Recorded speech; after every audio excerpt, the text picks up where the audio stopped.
a interesting book, and I read this book a few years ago when I was becoming a certified hypnotist, which is really interesting and a lot of fun. I enjoy it. I was put through hypnosis when I was about 22 as part of a Navy investigation after an accident had occurred. I had traumatic amnesia and was not able to recall events in a clear way. So the investigators had brought in a hypnotist and they were able to extract the information they needed. And when it was all over, I didn't remember anything that happened. And so hypnosis is a really interesting tool to use. I know firsthand that it works. I was a skeptic before. As a matter of fact, I laughed at the person who asked me to do this for this investigation 20 something years ago when I was in the military. And then afterward, I was very much more interested in hypnosis. And so eventually I became a certified hypnotist. So this book was recommended to me by one of the hypnotherapy teachers. And this is actually a really good book, shocking in some parts, funny in other parts, interesting to say the least, and quite informative, which I recommend you read because it will help you spot when people are trying to do this to you, especially politicians, in the way that they talk, and the ways that they can get you to do what they want you to do without you realizing that they were the ones that told you to do it and that you didn't actually think of doing it on your own, which is one of the techniques used in here by Milton H. Erickson. So Milton H. Erickson is a medical doctor, and when he was a young child, he had contracted polio, and as a result, he was paralyzed. This was back in the early 1900s when he was growing up, and so there weren't a lot of television or radio. So his daily routine was to lay in bed and be taken care of by his sisters, which he had several sisters. I don't recall 5 or 7 of them. And so he would just watch them, and he would watch how they interacted with one another. They would try to be polite. They would verbally be polite, but they would have these little things that they did that showed him were little signs that they really didn't want to do what they were being asked to do, or that they were lying, or that they were holding something back. And each one had their own little things that they did. Like, for example, when one of them was trying to be polite but didn't want to do what she was asked, she would stick her hand in her pocket. Another one, which is a tech or a thing that a lot of people do, is that they say no and they shake their head yes, or they say yes and they shake their head no, which is a giveaway for someone not being honest. And he goes through a few other things in here that his sisters would do that he caught on while he had nothing to do but lay in bed. And he uses that in his practice. So he became a medical doctor, but he realized that he liked doing hypnotherapy much more than he liked being a doctor. So he quit his medical practice and went into just doing therapy for people. And in this book, he goes over various techniques that he uses to get people to change their lives for the better. And I'm going to just read a few things in this book that I thought were interesting. And this is the table of contents that I have up here so that you can look and see the types of things that he goes over in this book.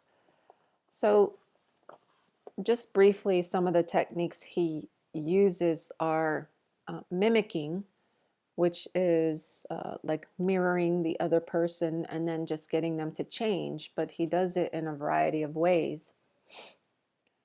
And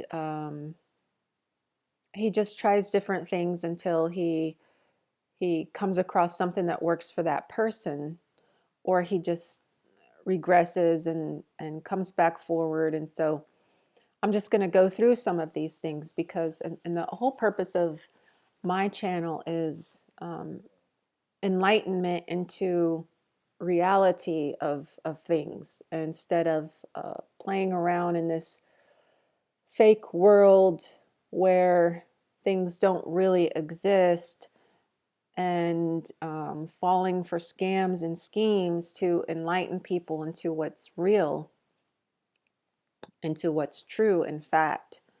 And the fact is, a lot of politicians use the things that Erickson uses, but Erickson used them to help people change their lives for the better, whereas politicians, of course, they use them to get you to help them complete their agenda and stay quiet while they keep raping our economy and raping our wealth and raping our lands and raping our natural resources and so on and so forth.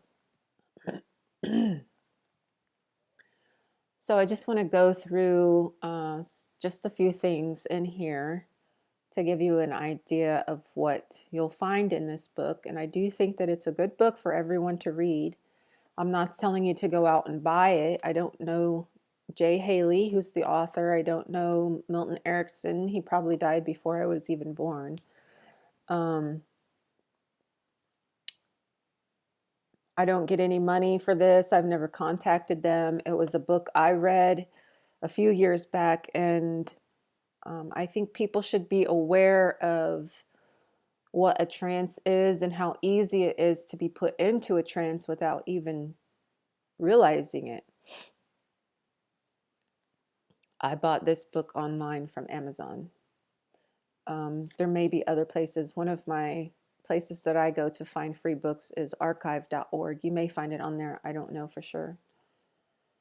So when a therapist and a person with a problem encounter each other, the action that takes place is to determine by both of them. But in strategy therapy, the initiative is largely taken by the therapist. He must identify solvable problems, set goals, design interventions to achieve those goals, examine the responses he receives to correct his approach, and ultimately examine the outcome of his therapy to see if it has been effective. The therapist must be acutely sensitive and responsive to the patient and his social field, but how he proceeds must be determined by himself.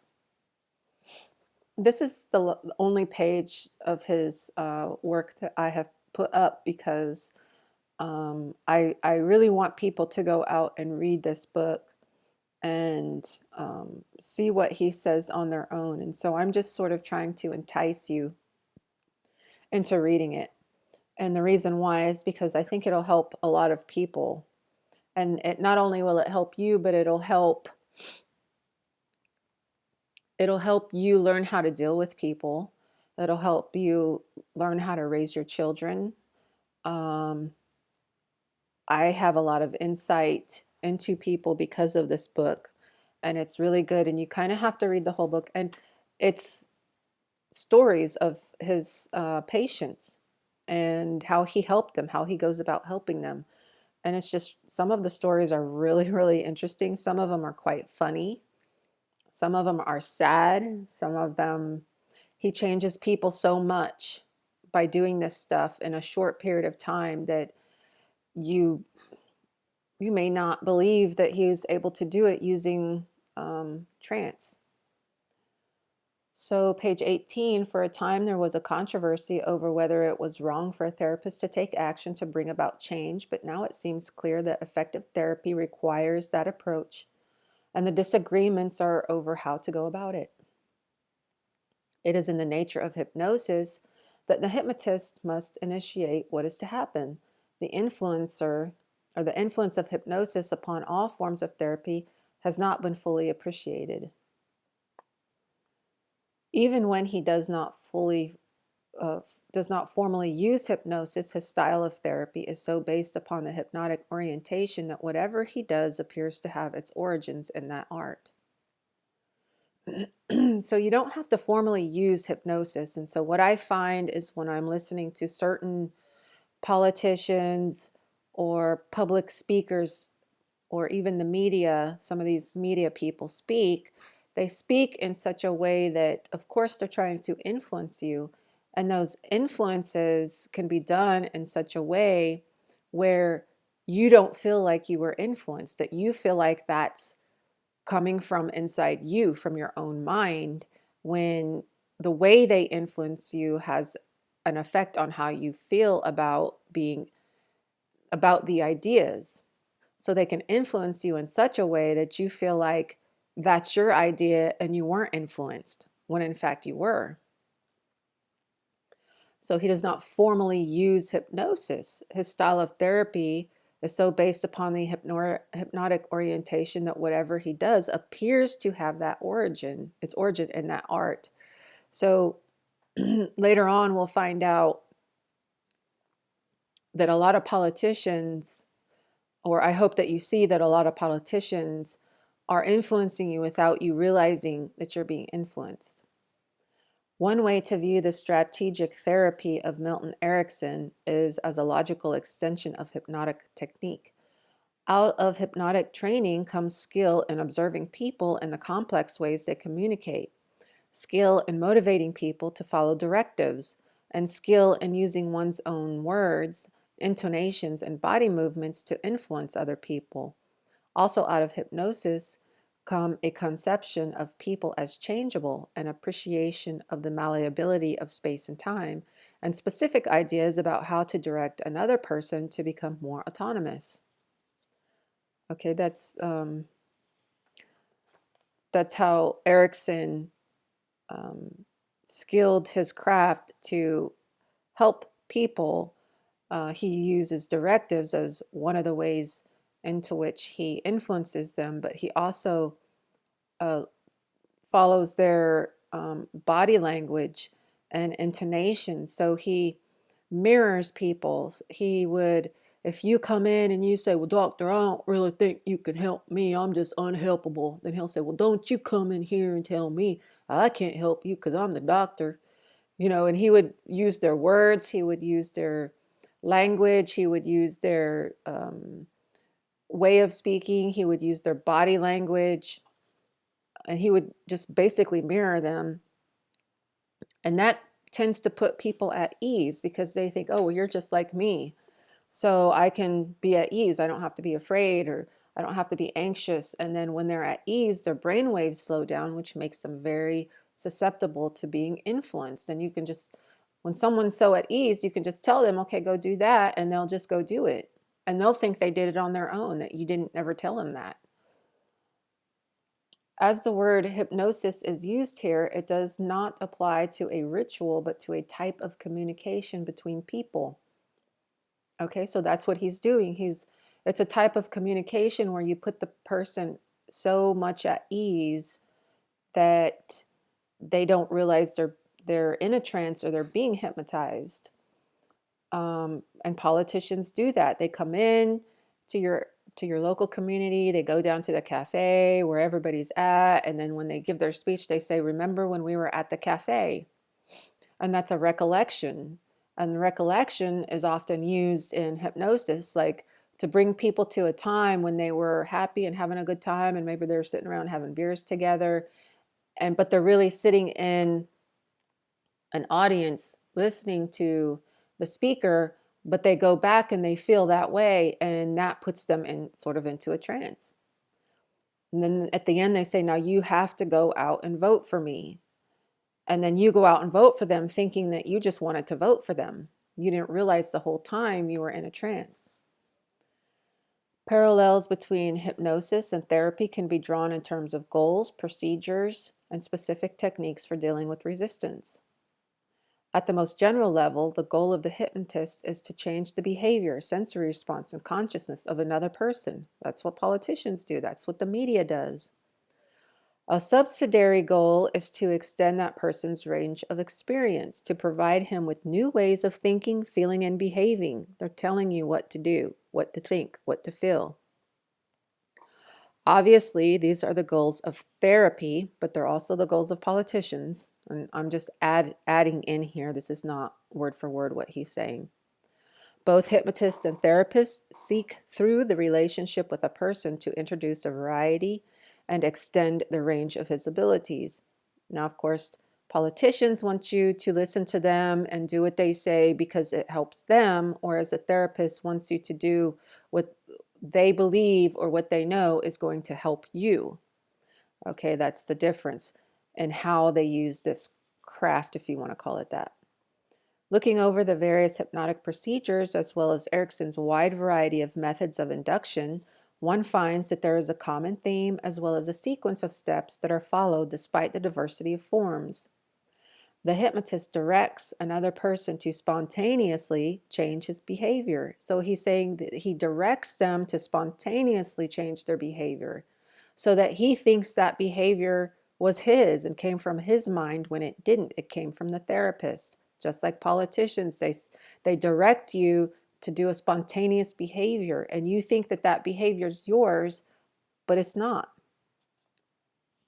Since a person cannot respond spontaneously if he is following a directive, the hypnotic approach is the posing of a paradox.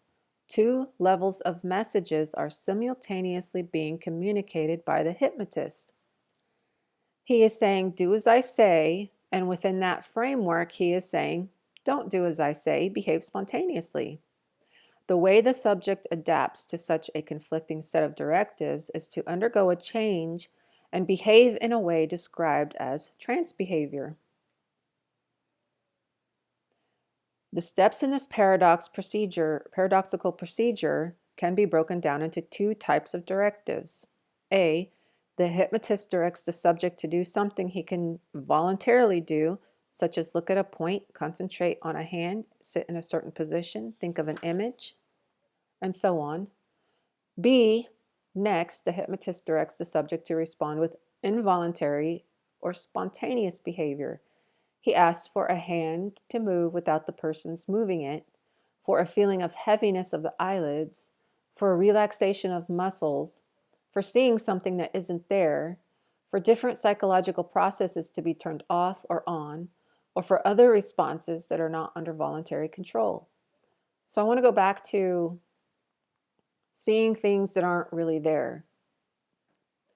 So this is common for politicians to do because they'll say, remember that time when, and even though you weren't there and you don't remember that time when, they'll paint a picture so it seems as if you are remembering that time when, even though you don't have any experience in that time. And then that puts you in a trance-like state because they're telling you how to feel. Remember that time when such and such happened and we were all so happy and we were sitting around the table and this and that. And so you go and you're starting to have a feeling of being in that place and that time and having those feelings while you're sitting in an audience listening to him or her. The same steps are often followed without a formal hypnotic ritual. A person can be asked to make himself comfortable and then be asked to have an idea, to notice a new sensation, to have a different thought, or to experience something that is involuntary. When a doctor says to a patient, take this pill 3 times a day and you will feel better, he is following these steps of asking for something that can be done voluntarily and then asking for an involuntary change. The hypnotist does not want merely a voluntary response, since he does not want the subject to do what he is told like a robot. He wants him to follow directives, but also to anticipate by responding autonomously. So one of the techniques that I use in hypnosis is to just imagine things. Just to imagine. Your imagination is so powerful. It can take you to a place that you've never been and make you feel like you're actually there, and then have memories of having been there. And I use it for relaxation purposes, and it works really, really well. So there are some people who have a very, very difficult time letting themselves relax. So I could say, just pretend like you're relaxed. Just feel your muscles, pretend to feel your muscles relaxing. And when they pretend to feel them relaxing, they believe their muscles are relaxing, and then their muscles spontaneously relax. And then they are relaxed, and they can more easily be influenced because their brain waves start to slow down. The various forms of therapy also can make use of these two steps in their procedures. The therapist directs a patient to do these things he can do voluntarily, and then requests or communicates an expectation of spontaneous change. So he didn't really relax because I told him to. He relaxed because he wanted to, but he wanted to because I told him to. So really, he followed my directions, but he thought he did it himself. Different schools of therapy emphasize one or the other aspects of this process. Some minimize the directive aspects and emphasize the spontaneity, while others minimize the spontaneity and emphasize the importance of being directive. For example, in psychoanalysis, the therapist directs the patient to do what he can do voluntarily, such as appear at designated times, pay a certain fee, and lie down on the couch. Then the analyst asks for involuntary behavior by asking the patient to say anything that comes to mind and have spontaneous dreams that can be analyzed. So one of the things that we were taught is that we weren't allowed ethically to tell people that they have to pay their fee, they have to come back and see me, they have to be here at a certain time, because it was unethical to do that. So we didn't do that kind of thing. But what we could do is say, next time you do come back, you will already be in a relaxed state. And that saves time for the person, and you can get more done. And it ends up helping them more in the long run. And they look forward to their therapy sessions because they know they're going to be able to relax. The analyst does not want the patient to do merely what he is told. He wants him to participate by responding autonomously and independently. So if the patient feels that they're doing this on their own, it's like it solidifies in their brains that that's them doing it, and they feel good about it, and then they want to do it because they're saying, wow, I'm making all these changes and I'm doing it on my own. I'm such an awesome person. Instead of saying, well, I can only do this because my therapist is making me. That doesn't really cause change. It just causes a temporary change in behavior. And so the person eventually reverts back to where they were, and it's not solidified.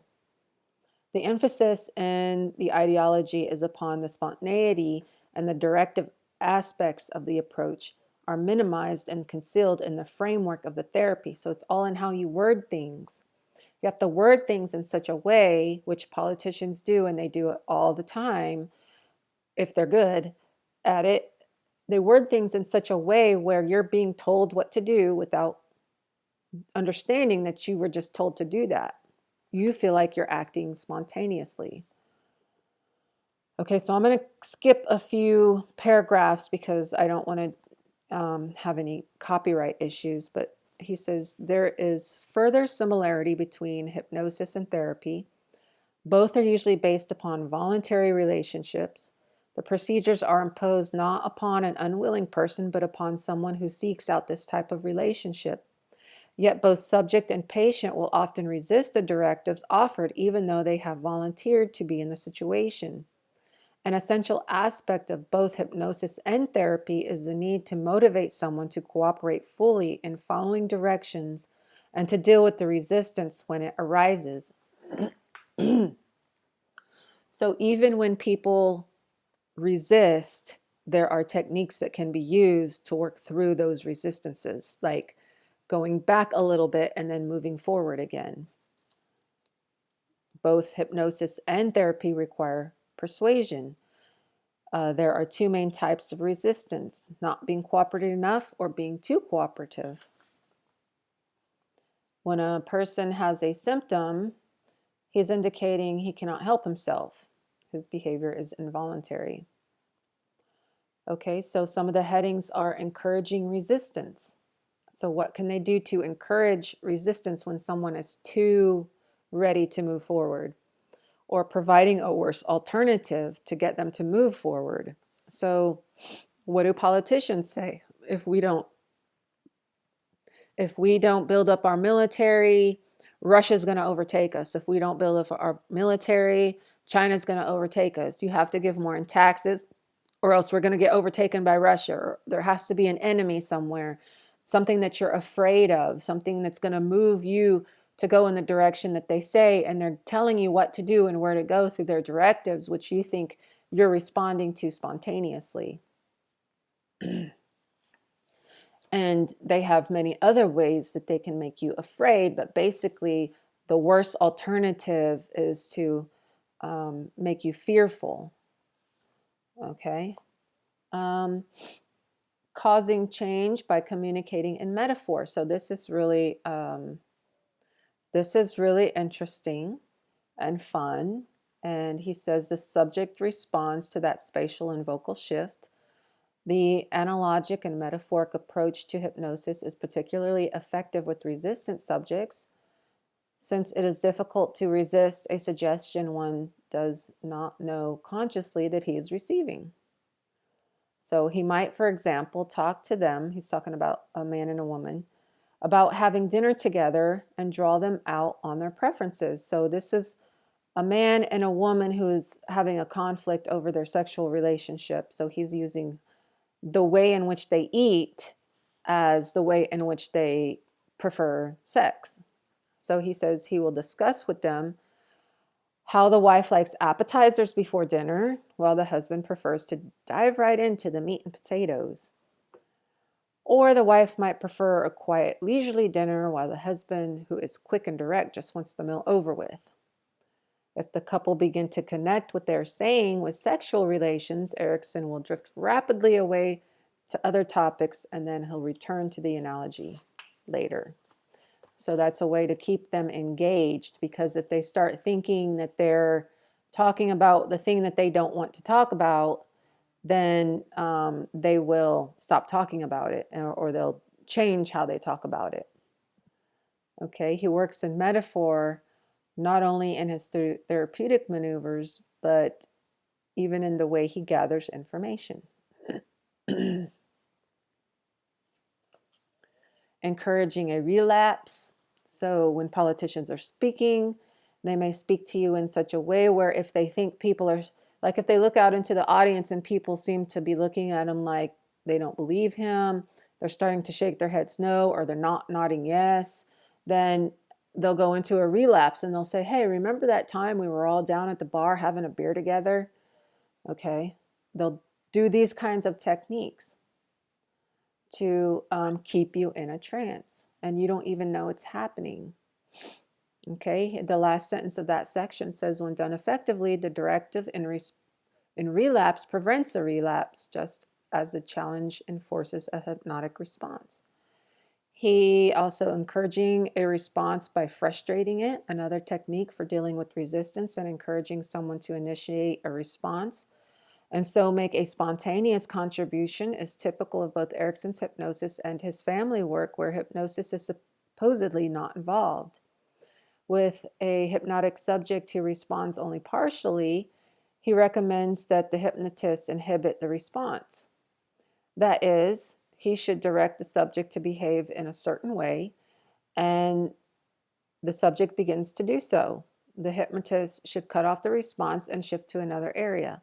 When he returns to that directive again, the subject will be more responsive because he has developed a readiness to respond, but was then frustrated. So the politician might say, I want you to go out and vote for me.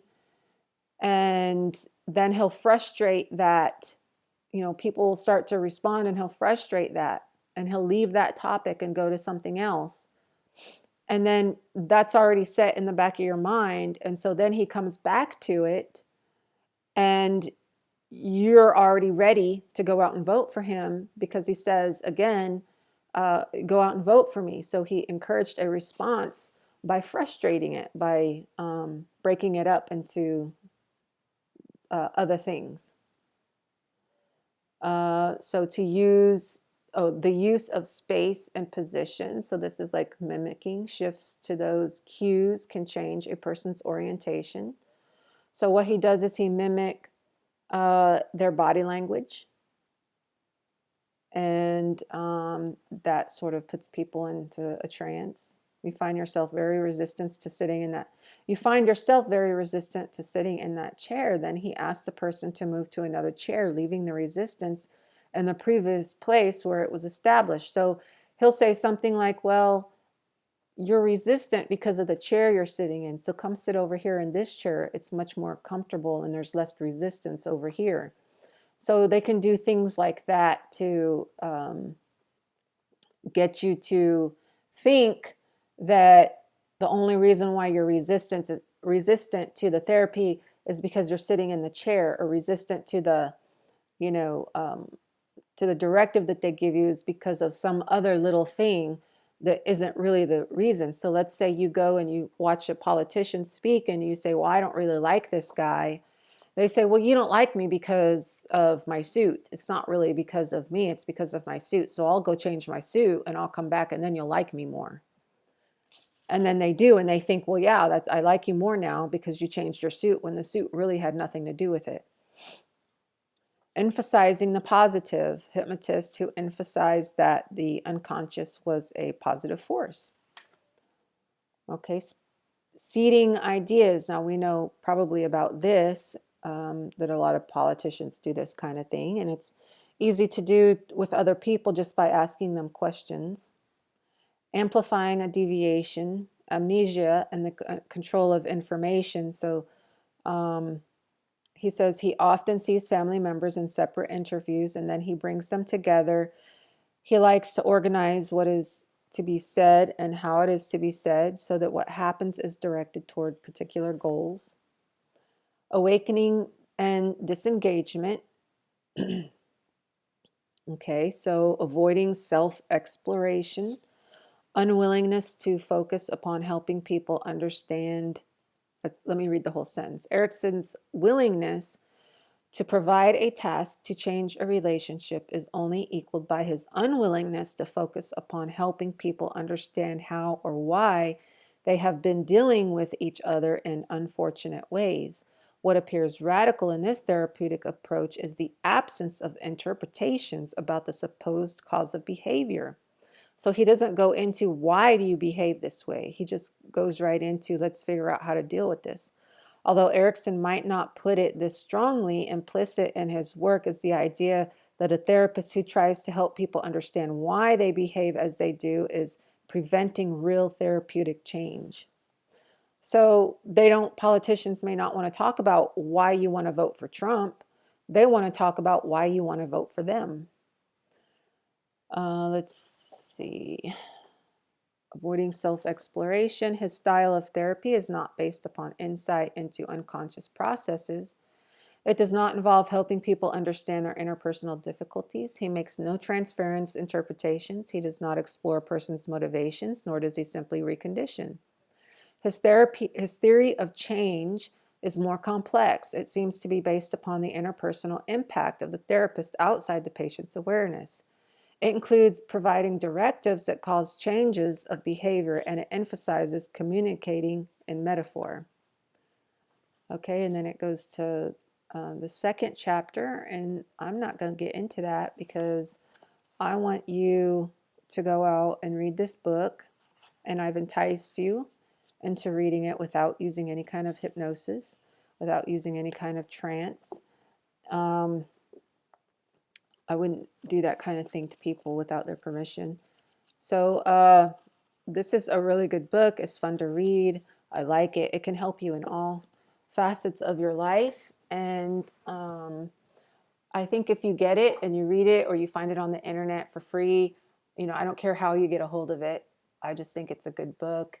I think it'll give you a lot of insight into what politicians do to manipulate your behavior, what therapists can do to help you with your behavior, what you can learn to do to help other people or your children. Of course, good morals and ethics and cause no harm are at the top of the list. And I encourage you to please like, share, and subscribe to my channel and my videos. And if you don't want to do two of those things, then please just share, because you never know who the videos might help, and you never know what someone is going through. And as always, we like to help each other out and do no harm. So have a great day, and see if you can't get a hold of this book. It's Uncommon Therapy. I'm going to put it, I'll put it on the video, the front where the video comes up, the picture. I'll put it on there so it'll be up. Okay, have a great day.